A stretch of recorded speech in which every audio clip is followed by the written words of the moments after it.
आम आदमी पार्टी विधायक गुरप्रीत गोगी की संदिग्ध हालत में मौत हो गई है। लहूलुहान हालत में टीएमसी अस्पताल लाए गए थे गोगी। डॉक्टर्स ने गुरप्रीत गोगी को मृत घोषित कर दिया। आम आदमी पार्टी के विधायक के सर में गोली लगी थी। गोली कैसे लगी, किसने चलाई, अभी इसकी जानकारी नहीं मिली है।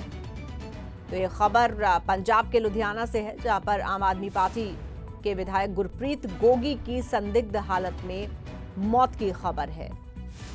लहूलुहान हालत में डीएमसी अस्पताल लाए गए थे गोगी। डॉक्टर्स ने गुरप्रीत गोगी को मृत घोषित कर दिया। आम आदमी पार्टी विधायक के सर में गोली लगी थी।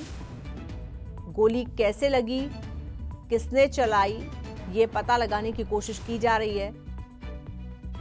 तो आम आदमी पार्टी विधायक गुरप्रीत गोगी की संदिग्ध परिस्थितियों में मौत की खबर है।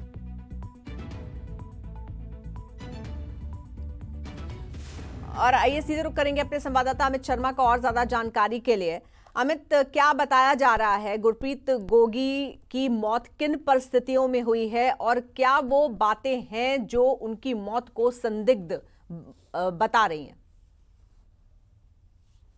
जी बिल्कुल, अगर बात करें हम गुरप्रीत गोगी की, तो रात को करीब 12 बजे के करीब ये गोली चलने की आवाज जब उनके कमरे से आई, तो जो उनके सुरक्षा गार्ड या परिवार वाले थे तो उनके कमरे की तरफ भाग के गए। तो वो गुरप्रीत गोगी जो उस समय लहूलुहान जो अपने कमरे में पड़े थे, उनको उसी समय हॉस्पिटल में दाखिल करवाया गया। तो हॉस्पिटल में डॉक्टरों की तरफ से उन्हें मृत घोषित कर दिया गया। लेकिन ये गोली, कई बातें ऐसी हैं जिन पर पुलिस जांच जरूर कर रही है, क्योंकि गुरप्रीत गोगी के पास अपना जो पिस्टल थी और गोली कैसे चली, किस परिस्थितियों में चली, ये सारा जांच का विषय है। हालांकि जो फोरेंसिक टीमें थी वो उनके कमरे की जांच कर रही है और किस वजह से गोली चलाई गई, हालांकि कोई ऐसी बात सामने भी नहीं आई है, क्योंकि परिवार वालों की तरफ से पुलिस को बयान भी कई दर्ज करवाए गए हैं और ऐसी कोई बात सामने नहीं आई है कि वो किसी बात की वजह से मानसिक तनाव में थे, मानसिक परेशान थे। कोई ऐसी बात नहीं आई है। सो आखिर ये गोली कैसे चली, क्यों चलाई गई या अचानक ये गोली चली, ये सारी जांच का विषय है। पुलिस सारे मामले में जांच कर रही है। हालांकि जो लुधियाना के पश्चिम के गुरप्रीत गोगी जो विधायक थे और आम आदमी पार्टी के नेताओं में जरूर इसके बाद शोक की लहर है और बड़े नेता जो आम आदमी पार्टी के थे वो गुरप्रीत गोगी के परिवार वालों से संवेदना व्यक्त करने के लिए पहुंच रहे हैं। बिल्कुल अमित, ये भी बताइए कि कितने बजे का वक्त रहा होगा जिस वक्त ये घटना घटी है और उस वक्त परिवार में कौन कौन लोग मौजूद थे?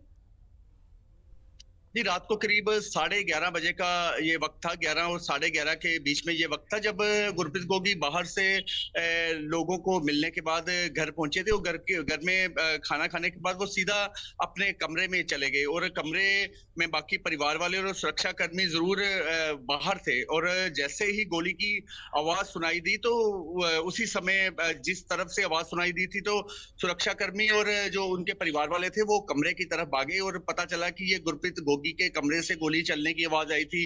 कमरे को खोला गया और अंदर वो लहूलुहान पड़े थे। सो परिवार वाले, उनके सारे परिवार वाले उस समय घर में मौजूद थे, परिजन। सो उन्होंने उनको और सुरक्षा कर्मियों ने उनको हॉस्पिटल में जरूर दाखिल करवाया, लेकिन बहुत देर हो चुकी थी। उन्हें मृत डॉक्टरों की तरफ से घोषित किया गया और जो गोली थी वो बिल्कुल माथे पे चली थी, सर पे लगी थी उनके। तो काफी बातें जो संदिग्ध जरूर लग रही है। सो जांच का विषय है, पुलिस सारे मामले में लगातार जांच कर बिल्कुल अमित, क्योंकि पहले इस तरह की जानकारी आ रही थी कि शायद वो अपनी जो पिस्तौल है उसको साफ कर रहे थे और एक्सीडेंटली ये गोली चली है। लेकिन अगर माथे पर गोली लगती है तो फिर इसको एक्सीडेंट किस तरह से माना जा सकता है?